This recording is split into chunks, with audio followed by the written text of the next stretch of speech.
இதுதான் பாவ நிவாரண பலி.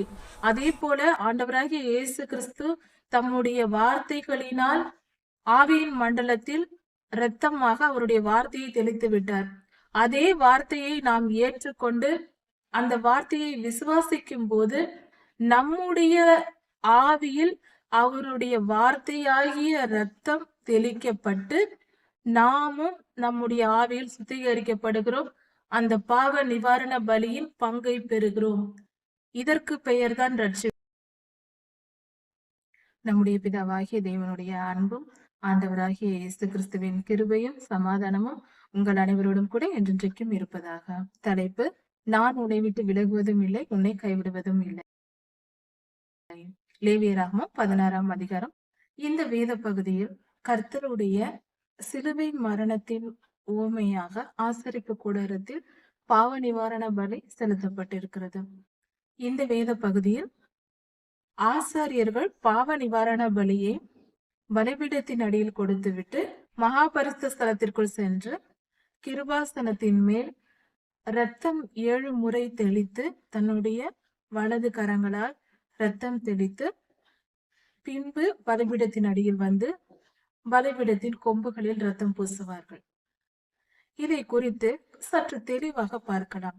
இந்த காரியமும் சிலுவை மரணத்தில் ஆண்டவராகிய இயேசு கிறிஸ்து பேசின 7 வார்த்தைகளும் நம்முடைய வாழ்க்கையில் நாம் ரட்சிப்பை பெறுவதும் மூன்றும் ஒன்றுக்கொன்று தொடர்புடைய காரியங்களாய் இருக்கின்றன. ஆசரிப்பு கூடாரத்தில் ஆசாரியர்கள் பலி செலுத்தப்பட்ட பாவ நிவாரண பலி செலுத்தப்பட்ட இரத்தத்தை கிருபாசனத்தின் மேல் 7 முறை தெளிப்பதும், ஆண்டவராகிய இயேசு கிறிஸ்து சிலுவை மரணத்தில் 7 வார்த்தைகள் பேசியதும் நமது வாழ்க்கையில் ரட்சிப்பை ஒவ்வொரு மனிதரும் இன்று வரை என்றும் பெறுவதும் மூன்றும் ஒன்றுக்கொன்று தொடர்புடைய செயலாய் இருக்கிறது. அதை பற்றி தெளிவாக பார்க்கலாம்.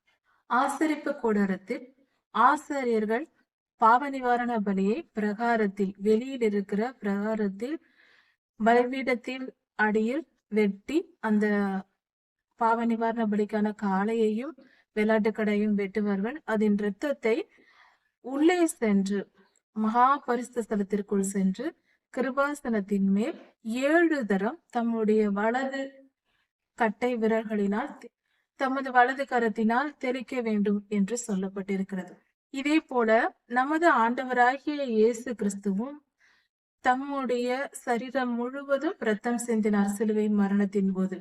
அப்பொழுது அவருடைய திருக்கரங்களிலும் ஆணிகள் அடிக்கப்பட்டது, அதிலிருந்தும் இரத்தம் வழிந்தது.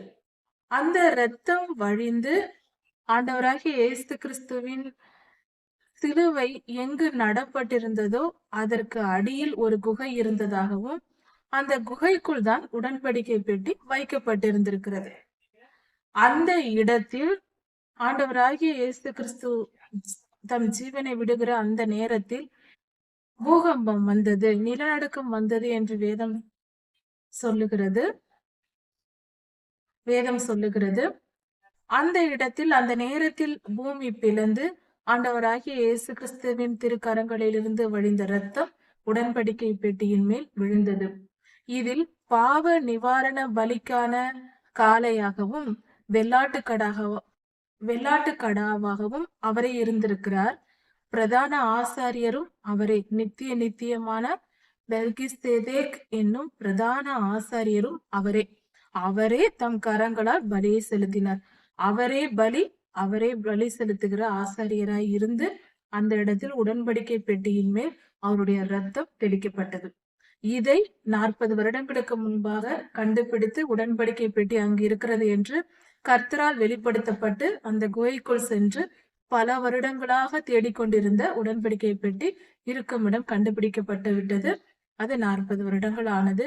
இன்னும் அந்த இடத்தில் தான் இருக்கிறது. அதில் மேல் தெளிக்கப்பட்டிருந்த இவர் ஆராய்ந்து சென்று பார்க்கும் போது அதன் மேல் இரத்த துளிகள் இருப்பதை அதை பார்த்து விட்டு அதை எடுத்து வந்து ஆய்வகத்தில் அவர் ஆராய்ந்து பார்க்கும் போது அது ஆண்டவராகிய இயேசு கிறிஸ்துவின் இரத்தம் என்று நிரூபிக்கப்பட்டிருக்கிறது. ஏனெனில் மற்ற மனிதர்களின் பிறப்பை போல அவர் பிறக்கவில்லை. கன்னி மரியாளிடம் வயிற்றில் பிறந்ததினால் பெண் அந்த குரோமோசோம்கள் மட்டும் உள்ள ஒரு மனிதருடைய ரத்தம்.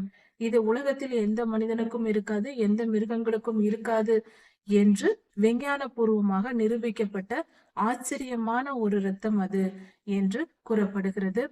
இன்னும் இந்த உலகத்தில் அவருடைய ரத்தம் பாதுகாக்கப்பட்டு லேபில் வைக்கப்பட்டிருக்கிறது. இப்படி ஆண்டவராகிய இயேசு கிறிஸ்துவின் ரத்தம் அந்த இடத்தில் தெளிக்கப்பட்டது.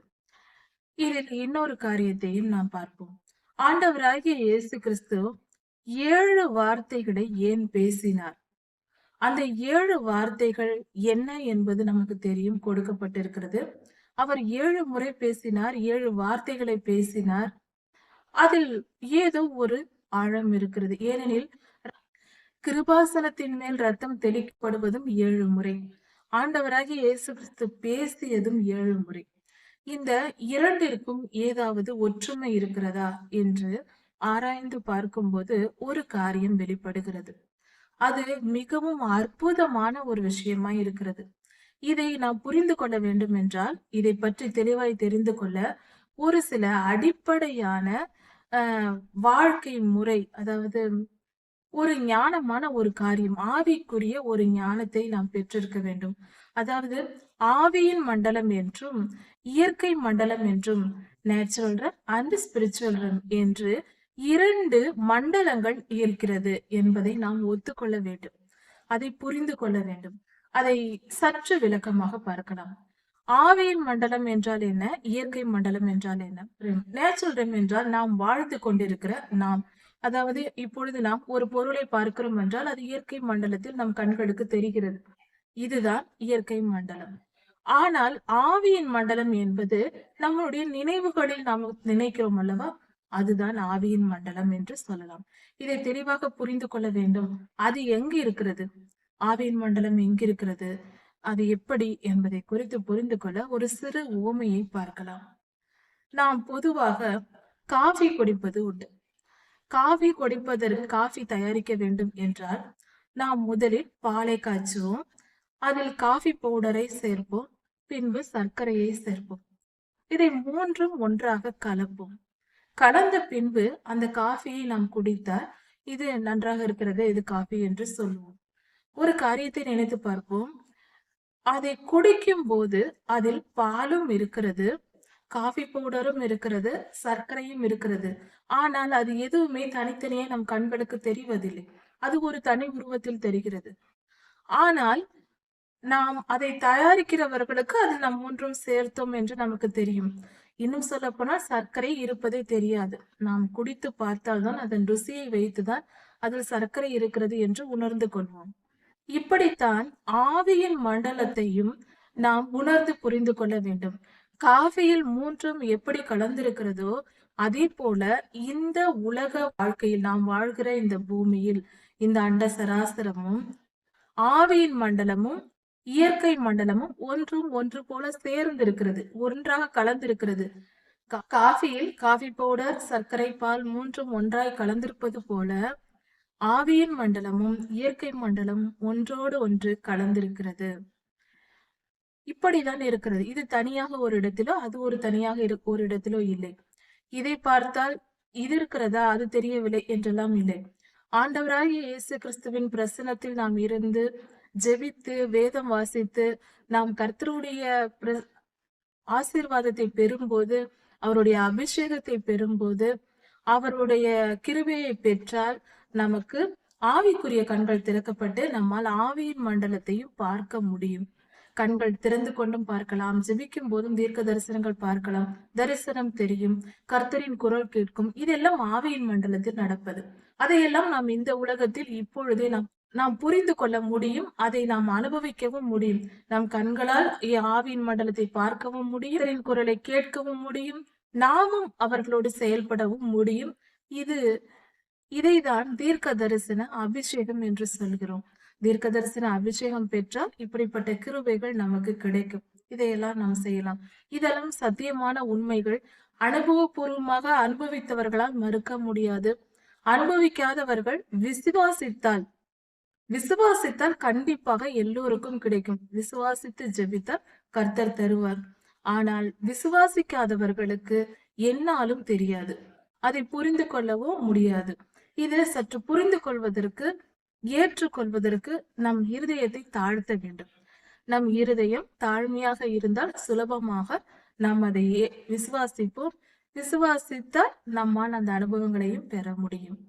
ஆண்டவராகிய இயேசு கிறிஸ்து பேசிய அந்த 7 வார்த்தைகளும் ஆவியின் மண்டலத்திற்குரிய 7 முறை ரத்தம் தெளிப்பதற்கு சமமாக இருக்கிறது. இயற்கை மண்டலத்தில் ரத்தம் என்பது ஆவியின் மண்டலத்தில் வார்த்தையாக இருக்கிறது. அதாவது நம் நினைவுகளில் சொற்கள் செயல்படுகிறது.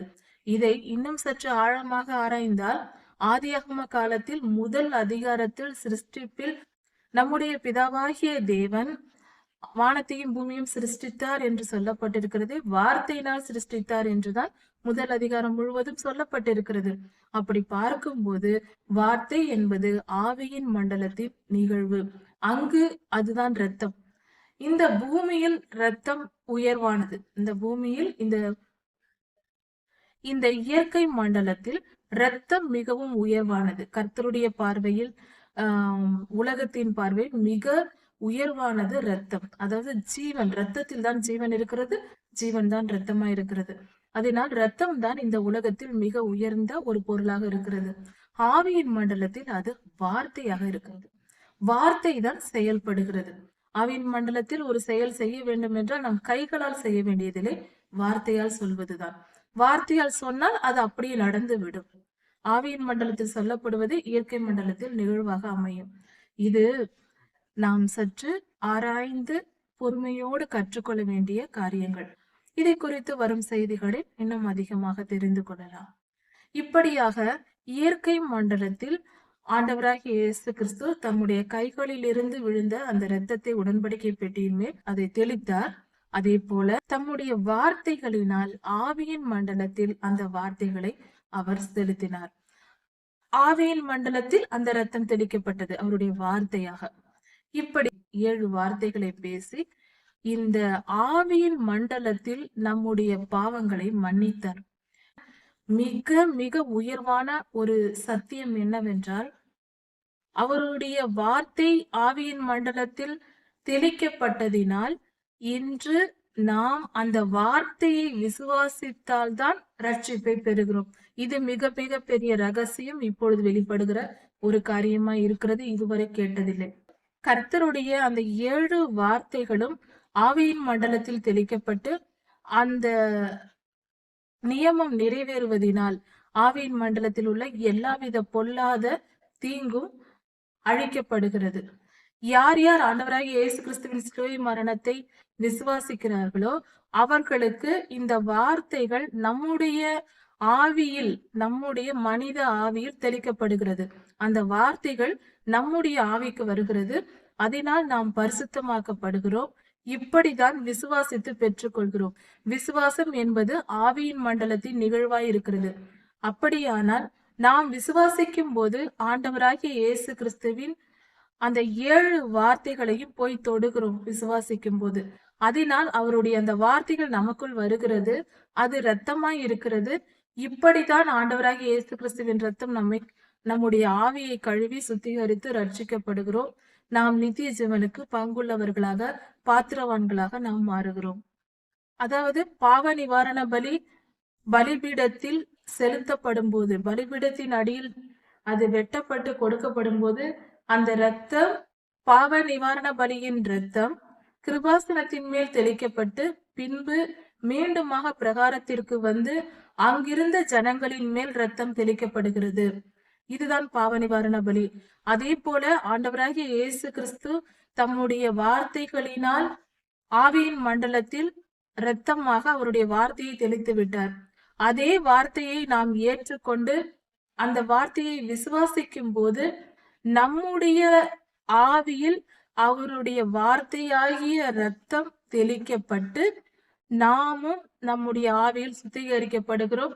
அந்த பாவ நிவாரண பலியின் பங்கை பெறுகிறோம். இதற்கு பெயர்தான் ரட்சிப்பு.